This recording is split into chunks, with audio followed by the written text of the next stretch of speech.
wabarakatuh. Bapak Ibu mahasiswa S2 Teknik Informatika Universitas Amikom Yogyakarta pada semester ganjil 2020-2021 ini bertemu dengan saya Ibu Emma Utami dalam mata kuliah Database Management System. Perkuliahan DBMS ini kita selenggarakan melalui daring, kita akan online selama 1 semester dengan pertemuan 7 kali perkuliahan secara online sebelum UTS dan 7 kali perkuliahan secara online setelah UTS. Bapak Ibu semuanya, sekedar untuk mengenal ya, saya seorang ibu dengan 3 anak. Yang pertama namanya Naufal, sekarang dia semester 7 di Hubungan Internasional UGM. Kemudian yang kedua namanya Najwa, dia kelas 10 di SMA Internasional Budi Mulya II. Kemudian yang ketiga sekarang namanya Neisha, sekarang kelas 6 SD Budi Mulya II. Bapak Ibu, kita saat ini sedang dalam kondisi pandemi COVID-19 ya. Besar harapan saya pandemi ini segera berakhir sehingga kita bisa bersilaturahmi secara langsung baik di kampus maupun di warung kopi saya. Nah, saya hobinya minum kopi dan saya punya warung kopi yang saya beri nama dengan Nop. Nah, kalau Bapak Ibu sedang jalan-jalan gitu ya, warung kopinya itu cirinya ada gambar drummer. Nah, di bawah itu ya. Jadi di atas itu adalah warung kopi. Nah, di yang ada gambarnya drummer itu di sebaliknya adalah studio drumnya Najwa, anak yang kedua saya. Bapak Ibu, saya mempunyai channel YouTube dengan beberapa videonya belum banyak Bapak Ibu. Video-video yang ada di YouTube saya sebagian besar adalah dokumentasi aktivitas ketika mengisi webinar dan beberapa video kreatif hasil karya mahasiswa yang saya ampu baik mahasiswa S1 maupun mahasiswa S2 ketika dia mempresentasikan tugas-tugasnya. Demikian juga ada videonya Najwa. Najwa ini punya YouTube. Nah, kalau dibandingkan dengan Najwa, subscribernya Najwa jauh lebih banyak. Sekarang subscribernya sebanyak 12.700. Nah, dan aliran musiknya adalah rock progresif. Di sini terlihat banyak video dan alhamdulillah peminatnya itu lumayan banyak. Contohnya ini ada satu video yang sudah dilihat hampir 1 juta kali. Ya. Kemudian warung kopi saya juga saya persilahkan bagi teman-teman yang ingin meminjam secara gratis untuk menyelenggarakan acara-acaranya. Nah, biasanya ada acara diskusi sesama komunitas supporter bola, bahkan mendatangkan pembicara dari Swedia, mengundang pembicara juga dari Inggris dan lain sebagainya. Dan tentu saja ada beberapa kegiatan yang terkait dengan musik. Jadi ada klinik musik dan lain sebagainya. Jadi nanti semuanya bisa meminjam dengan free. Nah, terkait dengan perkuliahan kita Bapak Ibu, DBMS ini secara garis besar akan membahas terkait 6 hal, yaitu analisa data, metode pengolahan data, perancangan model data, pengelolaan basis data, data science, backup, dan recovery, di mana nantinya akan dijabarkan menjadi sub-sub topik diskusi yang bisa lebih terperinci. Terkait dengan penilaian Bapak Ibu, penilaiannya meliputi laporan tugas, di mana tugas ini diselesaikan dalam sifatnya adalah berkelompok. Harapan saya Bapak Ibu terbiasa untuk saling bekerja sama, saling bersinergi, saling berkolaborasi, karena saya sangat yakin bahwa masing-masing anggota itu mempunyai keahlian, mempunyai kompetensi yang berbeda-beda, yang itu kalau bisa dimanfaatkan dengan baik akan menghasilkan sesuatu yang luar biasa dalam penyelesaian tugasnya. Yang berikutnya adalah presentasi tugas. Bapak Ibu, terkait dengan perkuliahan kita ada 4 tugas, di mana 2 tugas sebelum UTS dan 2 tugas setelah UTS. Penilaian yang berikutnya adalah keaktifan Bapak Ibu dalam berpartisipasi, berdiskusi. Bapak Ibu yang menghidupkan suasana berdiskusi di kelas kita, walaupun kelasnya online, itu ada penilaian tersendiri. Baik dalam bertanya, baik dalam memaparkan ide gagasannya, pendapatnya, argumentasinya, maupun saran-saran bagi mahasiswa yang misalkan ketika dia presentasi, Bapak Ibu tidak hanya bertanya, tetapi Bapak Ibu juga memberikan saran-saran perbaikan dan lain sebagainya.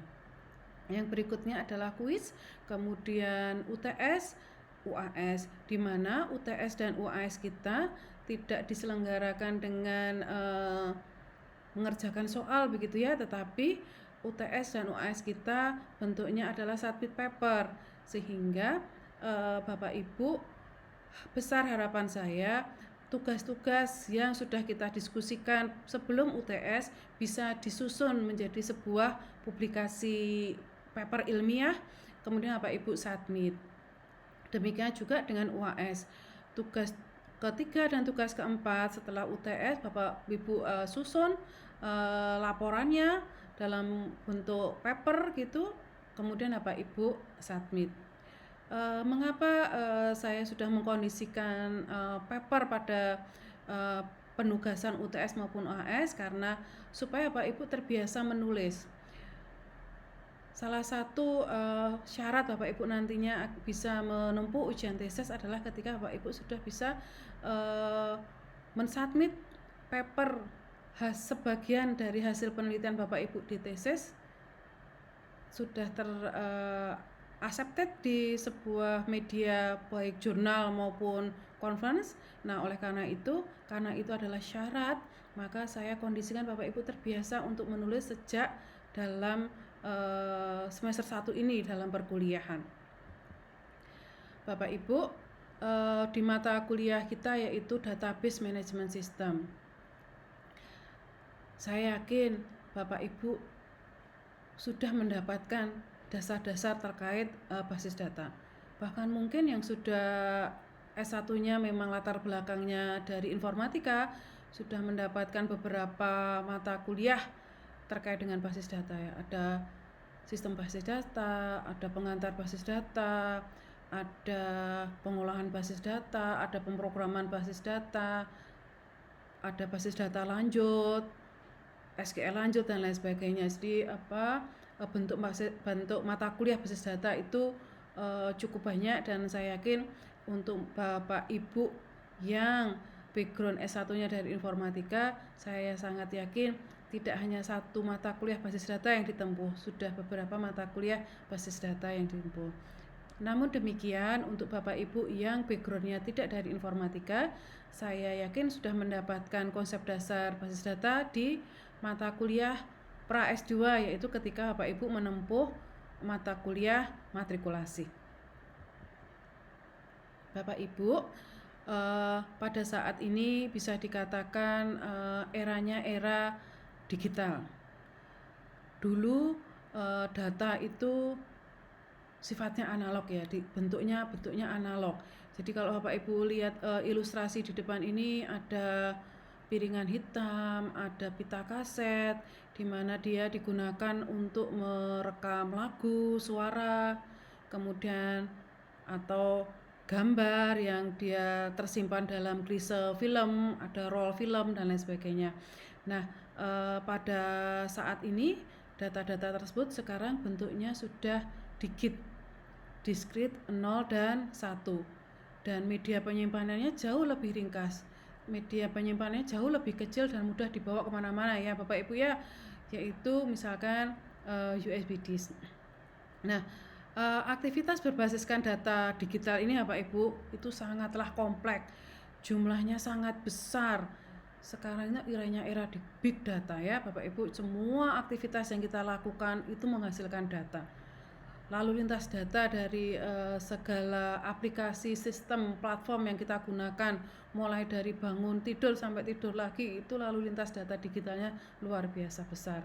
Nah, oleh karena itu tentu saja diperlukan pengetahuan, diperlukan sumber daya yang mampu untuk mengelola data-data tersebut sehingga menghasilkan informasi-informasi yang bermanfaat, yang berguna. Bapak Ibu semuanya, seperti Bapak Ibu ketahui ada istilah data terstruktur, ada istilah data tidak terstruktur.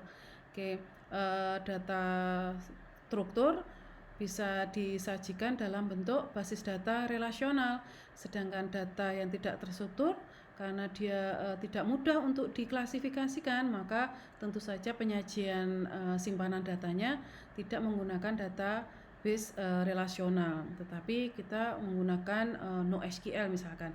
Contohnya apa data-data tersebut? Contohnya adalah gambar, audio, video, email dan lain sebagainya. Nah, itu perlu kita ketahui bersama supaya kita bisa menggunakan teknologi basis data yang seperti apa yang tepat digunakan untuk pengelolaan datanya. Bapak Ibu, ada data, ada informasi. Umum jamak untuk sering ditanyakan ya pada saat S1, data dulu atau informasi dulu begitu ya. Jadi data diolah jadi informasi, kemudian informasi masih biasa diolah lagi untuk informasi-informasi yang berikutnya. Di sini saya tampilkan situs Sinta. Data dosen, data perguruan tinggi, data publikasi hasil-hasil penelitian dosen, itu kemudian diolah datanya, diberikan penilaian sesuai dengan kriterianya, kemudian disajikan hasilnya, bentuk informasinya disajikan dalam halaman Sinta. Informasi yang dihasilkan beragam, ada yang bentuknya statistik, angka, ada yang bentuknya adalah tampilan visual, penyajiannya dalam bentuk grafik. Nah, hal-hal ini yang bisa kita cermati bersama, bahwa di balik tampilan Sinta ini banyak sekali olahan data, banyak sekali rule, banyak sekali algoritma yang terlibat di balik tampilnya informasi yang tertampil dalam Sinta ini. Nah, hal itu yang perlu kita ketahui bersama ya. Jadi data yang banyak itu tidak akan ada gunanya kalau kita tidak punya pengetahuan bagaimana cara ngelola data itu, bagaimana cara ngolah data itu sehingga kita bisa menampilkan informasi-informasi yang berguna untuk menjawab kebutuhan-kebutuhan saat ini. Bapak Ibu mahasiswa S2 Teknik Informatika Universitas Amiko Yogyakarta yang saya banggakan, terkait dengan pengetahuan dasar basis data yang sudah Bapak Ibu pahami, bahkan setelah Bapak Ibu lulus S1 hingga sekarang terdaftar di mahasiswa S2, tentu sudah banyak proses yang Bapak Ibu lalui, tentu saja sudah banyak pengalaman yang lebih memperkaya wawasan Bapak Ibu, menambah banyak pengetahuan terkait dengan basis data yang Bapak Ibu kuasai. Untuk itu, pada pertemuan berikutnya, saya ingin Bapak Ibu mendiskusikan, Bapak Ibu memaparkan terkait beberapa poin yang saya ingin konfirmasi ke Bapak Ibu. Jadi dengan tambahan pengetahuan pada saat ini yang tentu saja sudah sangat berbeda dengan ketika Bapak Ibu lulus S1 terkait konsep basis data. Bagaimana pemahaman Bapak Ibu terkait konsep basis data dengan kemajuan teknologi yang ada pada saat ini, dengan kemajuan teknologi penyimpanan data yang ada pada saat ini. Demikian juga saya ingin mengkonfirmasi bagaimana pemahaman Bapak Ibu terkait dengan konsep sistem basis data. Yang berikutnya ada basis data, sistem basis data, tentu saja ada sistem manajemen basis data.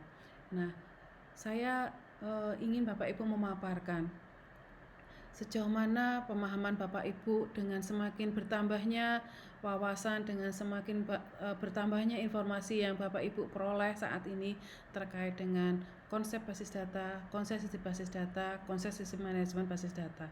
Saya yakin satu mahasiswa dengan mahasiswa yang lain akan berbeda-beda dalam penyampaian pemaparannya. Yang berikutnya, dalam kehidupan sehari-hari, Bapak Ibu saya minta untuk bisa menyebutkan aplikasi, sistem atau platform yang sering Bapak Ibu manfaatkan ya. Jadi di aktivitas kita sehari-hari sering kita sadari maupun tidak sadari kita selalu menggunakan aplikasi, sistem atau platform yang digunakan untuk mendukung, membantu aktivitas kita keseharian, mulai dari pesan makan, kirim paket gitu ya, beli tiket dan lain sebagainya. Itu banyak sekali sekarang sistem yang sudah meringankan pengurusan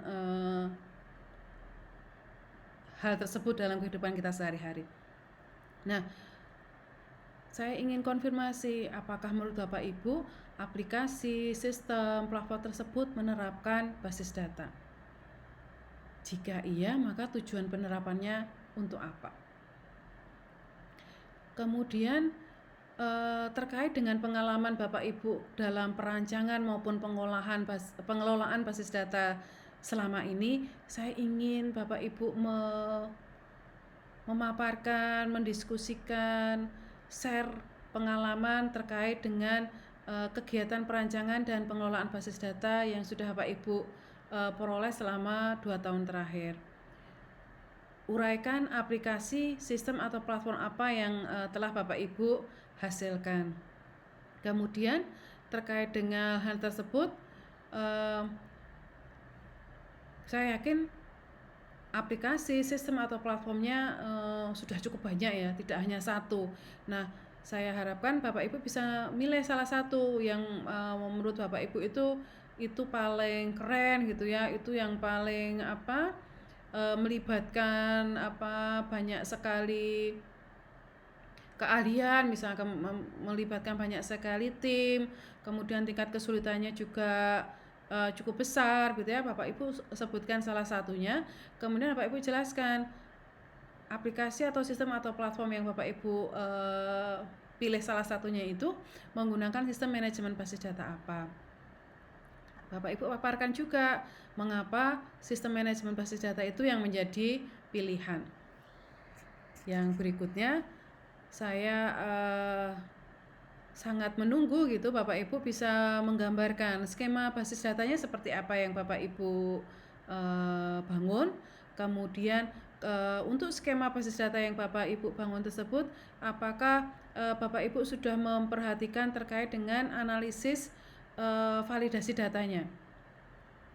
Jadi percuma datanya banyak begitu ya, tetapi ternyata datanya itu ketika masuk tidak difilter gitu, tidak ada validasi data yang tersimpan di dalam basis data. Semua data yang diinputkan ternyata semuanya tersimpan apa adanya begitu ya. Nah, apakah Bapak Ibu sudah memikirkan terkait dengan validasi inputan datanya, terkait dengan tipe data, terkait dengan lebar data, dan terkait dengan constraint yang digunakan? Umumnya yang dipetakan hanya primary key dan foreign key. Tentu saja constraint tidak hanya 2 itu Bapak Ibu ya. Nah, Bapak Ibu menyadari itu, tetapi Bapak Ibu menggunakan nggak constraint lain? Misalkan constraint check. Nah, sejauh mana Bapak Ibu menyadari akan pentingnya constraint check yang Bapak Ibu terapkan dalam membangun skema basis data yang Bapak Ibu buat. Nah, yang terakhir Bapak Ibu, saya ingin Bapak Ibu membuat portofolio gitu terkait dengan pengalaman Bapak Ibu dalam merancang maupun mengelola basis data. Bagaimana penyusunan portofolio? Bapak Ibu bisa googling, sangat banyak contohnya.